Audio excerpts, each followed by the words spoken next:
Good morning students, welcome in the next lecture of Pharmaceutics 1. You are already discussing the chapter mixing. In mixing I have described you each and everything related to mixing of powders, mixing of liquids, mixing of semi-solid. After that I have explained you homogenization. That is the conversion of coarse emulsion into fine emulsion by passing through various type of homogenizers. Now we are going to discuss the last topic, that is viscosity. What is viscosity? Every liquid has its own flow rate. इसका क्या मतलब है कि हर liquid अपने rate पे flow करता है. आपके पास अलग अलग तरह के लिक्विड्स हैं. जब आप उनको फ्लो करते हैं, हर लिक्विड अपनी स्पीड पे फ्लो करता है. वाटर, अल्कोहल, क्लोरोफॉर्म ऐसे जो लिक्विड्स हैं बड़ी फास्ट फ्लो करते हैं. दूसरी तरफ जो आपके जो सिरप है, कोई ऑयल है आपके पास, ग्लिसरीन है, हनी है, शहद जो है, ये स्लोली फ्लो करता है. ठीक है. तो जितने भी लिक्विड्स होते हैं हर लिक्विड का अपना फ्लो रेट होता है. अब कुछ लिक्विड जो होते हैं वो फास्ट फ्लो करते हैं, कुछ लिक्विड जो होते हैं स्लो फ्लो करते हैं. रीजन क्या है कि जब कोई लिक्विड फ्लो करता है तो उसकी जो अलग अलग लेयर्स होती हैं वो इंटरनल रेजिस्टेंस उसको ऑफर करती है. ठीक है. वो जो रेजिस्टेंस होता है उसके ऊपर डिपेंड करता है उस लिक्विड का फ्लो रेट. तो यहाँ पे हम विस्कोसिटी को कैसे डिफाइन करेंगे? Property of liquid which gives resistance to flow. ठीक है. लिक्विड की एक ऐसी प्रॉपर्टी जो फ्लो को रेजिस्टेंस प्रोवाइड कर रही है उसको हम कहते हैं विस्कोसिटी. ठीक है. गाढ़ापन जिसको आप लोग बोलते हैं कि property of liquid which provides resistance to flow. तो ये चीज आप नॉर्मल लाइफ में भी देख सकते हैं कि जो भी आपके पास विस्कस लिक्विड्स हैं वो स्लोली फ्लो करते हैं. क्यों? कि उनके अंदर ये प्रॉपर्टी है कि उनकी जो वेरियस लेयर्स हैं वो फ्लो को ज़्यादा रेजिस्टेंस प्रोवाइड कर रही है. दूसरी तरफ वाटर है, वाटर बड़ी फास्ट फ्लो करता है, बड़ा फ्रीली फ्लो करता है. अब ये जो विस्कोसिटी है आपकी हर लिक्विड की अलग अलग होती है और ये जो विस्कोसिटी है आपकी इसका डायरेक्ट रिलेशन जो है टेम्परेचर के साथ है. Viscosity is inversely proportional to temperature. कैसे? आपको समझ सकते हैं कि जैसे नॉर्मल रूटीन में अगर हमने घर में जैसे आपने घी बनाया है, घी को अगर आपने फिल्टर करना है आप कब करोगे? जब वो गर्म होगा. ठीक है. जब वो हॉट होगा तब क्या होगा? उसकी विस्कोसिटी कम होगी, आप उसको इजीली फिल्टर कर सकोगे, उसको छन्नी में से पास कर सकते हो. यानी जैसे जैसे टेम्परेचर बढ़ता जाता है विस्कोसिटी कम होती जाती है. ठीक है. जैसे जैसे टेम्परेचर कम होता जाता है विस्कोसिटी जो है वो बढ़ती जाती है. इसलिए जितने भी आपके जो हाईली विस्कस लिक्विड्स होते हैं अगर आपने उनको फिल्टर करना है, इंडस्ट्री में भी जैसे सिरप है, बहुत गाढ़ी अगर सिरप है उसको अगर आपने फिल्टर करना है तो आपको हाई टेम्परेचर के ऊपर फिल्टर करना पड़ेगा. क्योंकि हाई टेम्परेचर के ऊपर क्या होगा? उसकी विस्कोसिटी कम हो जाएगी, वो इजिली फिल्टर हो जाएगा. अब ये जो आपकी विस्कोसिटी है इसको आप मेजर कैसे करते हैं? मेजरमेंट ऑफ विस्कोसिटी दोनों सिस्टम्स में है. सीजीएस सिस्टम में क्या है? डाइन सेकंड पर स्क्वायर सेंटीमीटर. ठीक है. डाइन सेकंड पर स्क्वायर सेंटीमीटर ये इसका यूनिट है इन सीजीएस सिस्टम और इसको बोला क्या जाता है? पॉइस. ठीक है. और जैसे आप जानते हैं ना 1 मीटर में 100 सेंटीमीटर होते हैं, ऐसे ही एक पॉइस के अंदर 100 सेंटी पॉइस है. तो आपको ये वैल्यू याद रखनी है. 1 poise is equal to 100 centipoise. ठीक है. और ये तो है आपका यूनिट जो सीजीएस सिस्टम में है. अब आपका एसआई सिस्टम में यूनिट इसका क्या है? इसी को कन्वर्ट कर लीजिए. डाइन का हो गया न्यूटन सेकंड, तो दोनों में कॉमन होता है न्यूटन सेकंड पर स्क्वायर मीटर. ठीक है. तो सेंटीमीटर का मीटर हो गया, तो न्यूटन सेकंड पर स्क्वायर मीटर इसका जो यूनिट होता है एसआई सिस्टम में. अब आपने विस्कोसिटी को मेजर करना है तो उसके लिए बहुत सारे ऑपरेटर्स आते हैं. तो कौन से ऑपरेटर्स आते हैं? जैसे Ostwald viscometer, falling sphere viscometer, Redwood viscometer और कोन एंड प्लेट विस्कोमीटर. तो हमने यहाँ पे जो स्टडी करना है वो ओस्टोवार्ड विस्कोमीटर स्टडी करना है.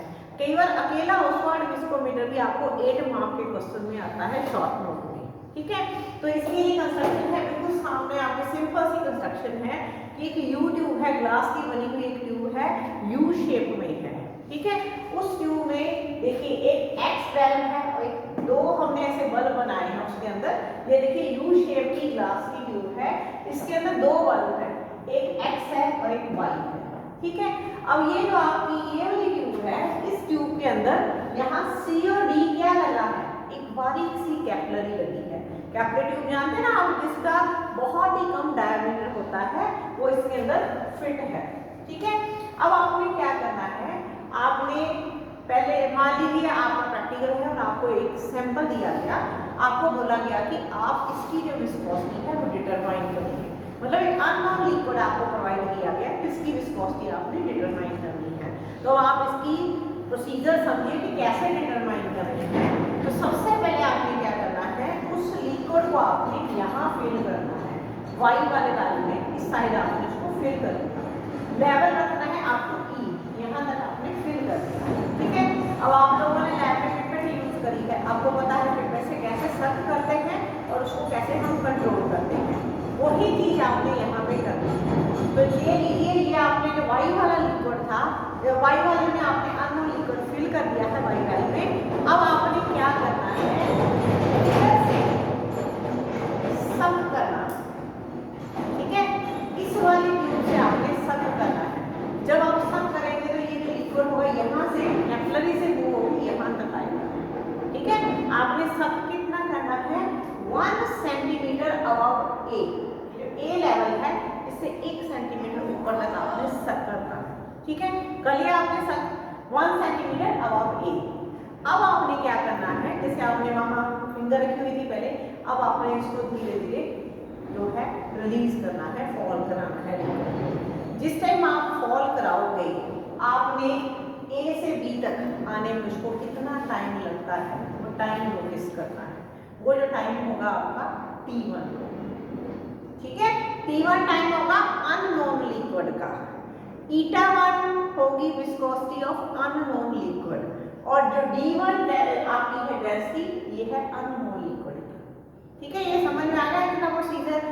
अब इसके बाद सेम प्रोसीजर आपने एक नॉन लिक्विड के साथ रिपीट करना है। जैसे मान लीजिए आप वाटर के साथ रिपीट करते हैं, तो आपने वाटर की विस्कोसिटी आपको पता है, वाटर के साथ आपने यही प्रोसीजर रिपीट करना है। आपने वाटर को इधर फिल कर देना। ठीक है, फिर से वही आपने सब किया, 1 सेंटीमीटर अबव ए तक आपने सेट किया, फिर आपने इसको जब फॉल कराया इसलिए वाटर को, तब आपने टाइम नोटिस किया।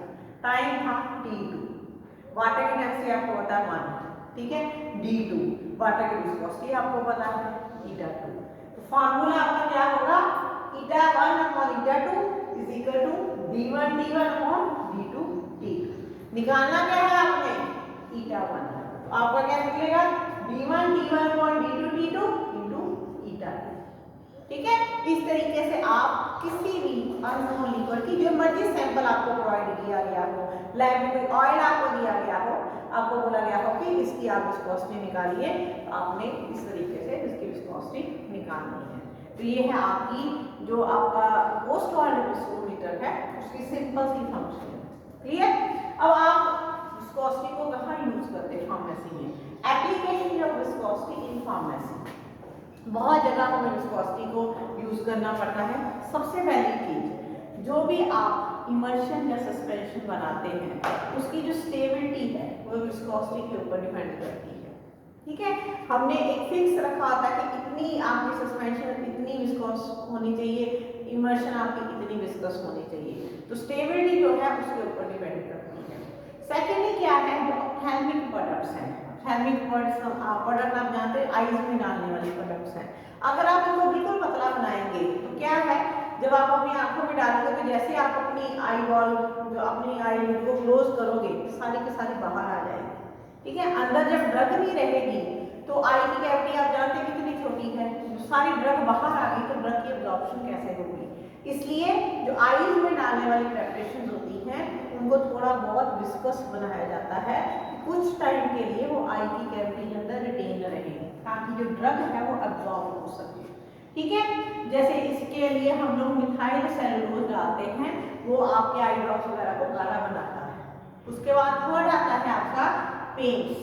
पेंट्स जो आप लोगों ने फर्स्ट चैप्टर में पढ़े थे, थ्रॉट पेंट, गले में लगाने वाले पेंट। जब मैंने वो वीडियो बनाई थी, मैंने आपको ये भी बताया था कि पेपर में 4 नंबर में क्वेश्चन आता है कि why glycerine is used as base in throat paints. जो गले में लगाने वाले पेंट होते हैं, जैसे आयोडीन गम पेंट है, उसमें ग्लिसरीन क्यों यूज की जाती है, वो विस्कोसिटी की वजह से यूज की जाती है कि पेंट जो है गाढ़ा रहे।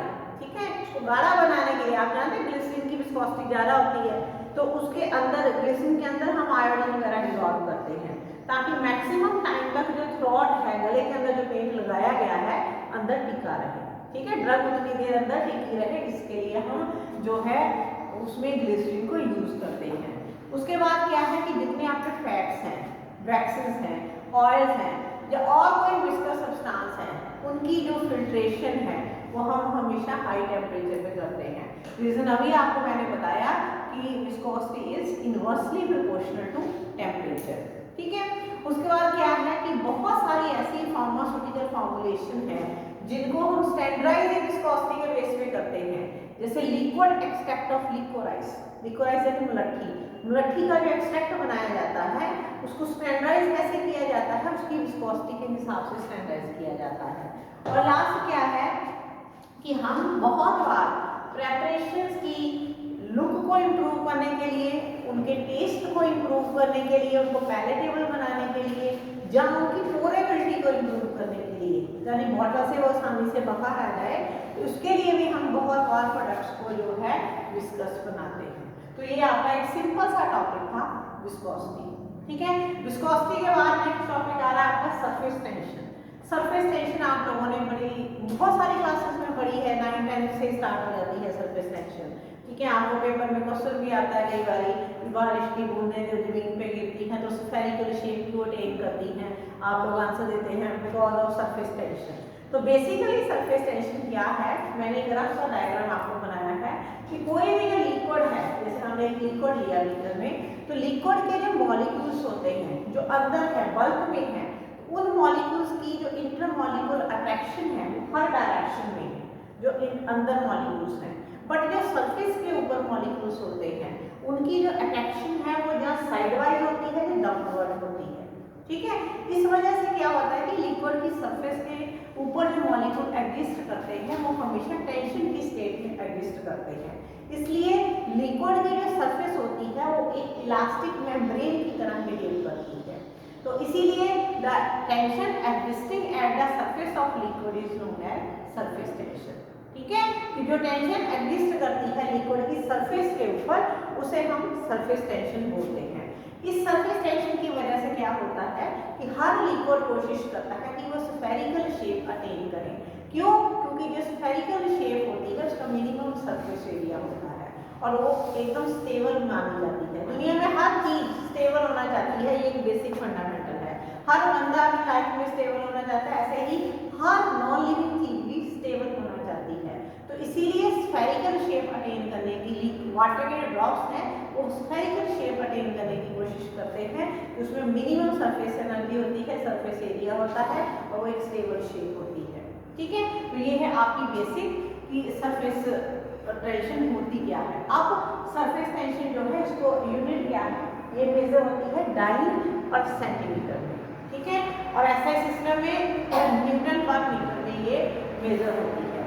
इसको मेजर करने के लिए बहुत सारे ऑपरेटर्स आते हैं, जैसे आते हैं केपलर ट्यूब मेथड आता है, ड्रॉप वेट मेथड आता है, स्टाइलोमीटर आता है, टेंशियोमीटर आता है।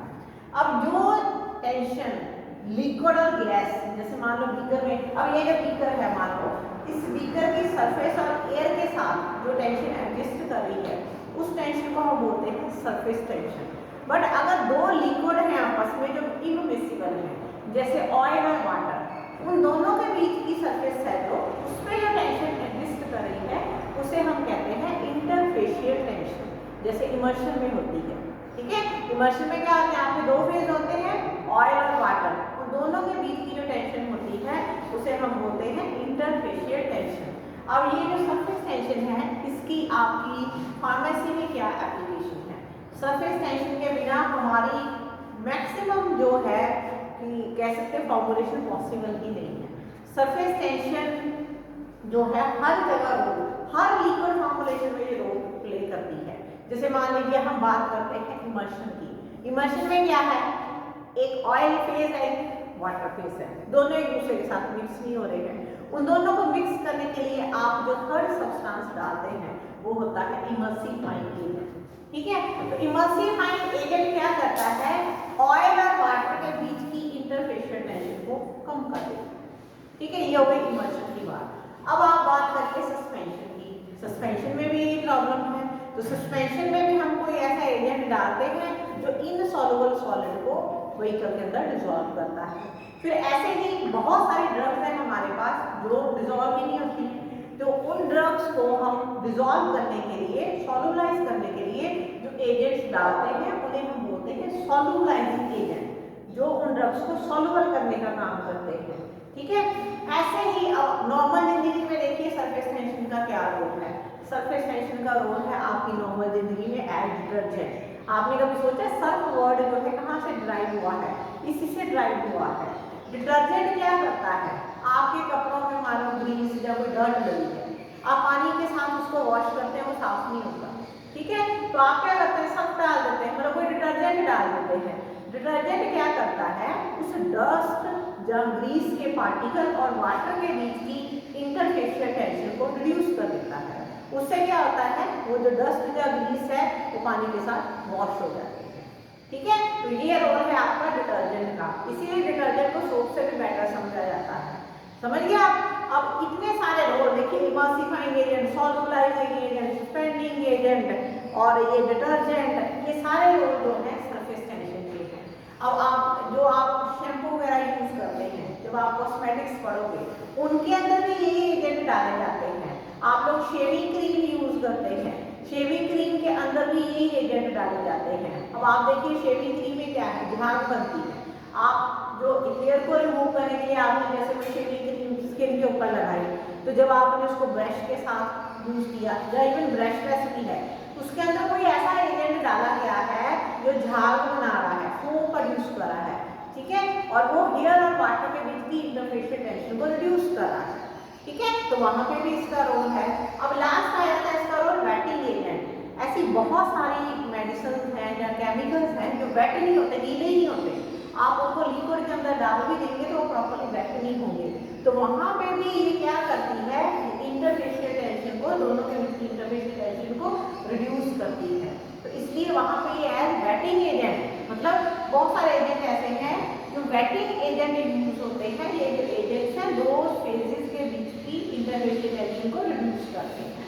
ठीक है, वेटिंग एजेंट के एग्जांपल है जैसे आप लोग अल्कोहल को डालते हो ड्राइक्लोरोथेन में, या ग्लिसरीन को डालते हो बेंटोनाइट के अंदर। अब बहुत सारे वेटिंग एजेंट्स हैं जैसे ट्विन 80, सॉर्बिटोल, ट्राइओलिएट, ये सारे के सारे वेटिंग एजेंट यूज होते हैं। बट वेटिंग एजेंट की एक प्रॉब्लम आती है, अगर आप इनको ज़्यादा अमाउंट में डाल देते हैं तो ये फोम प्रोड्यूस करते हैं, झाग प्रोड्यूस करते हैं। और दूसरा, प्रोडक्ट के जो टेस्ट और फ्लेवर को भी खराब कर सकते हैं, इसलिए हम इनको बहुत कम अमाउंट में डालते हैं। तो इतनी सारी एप्लीकेशंस हैं सरफेस टेंशन की कि आपने जो भी लिक्विड फॉर्मुलेशन बनानी है वहीं पे भी सरफेस टेंशन का रोल है। ठीक है, तो इसके साथ आपका ये चैप्टर है ये भी फिनिश होता है। Thank you.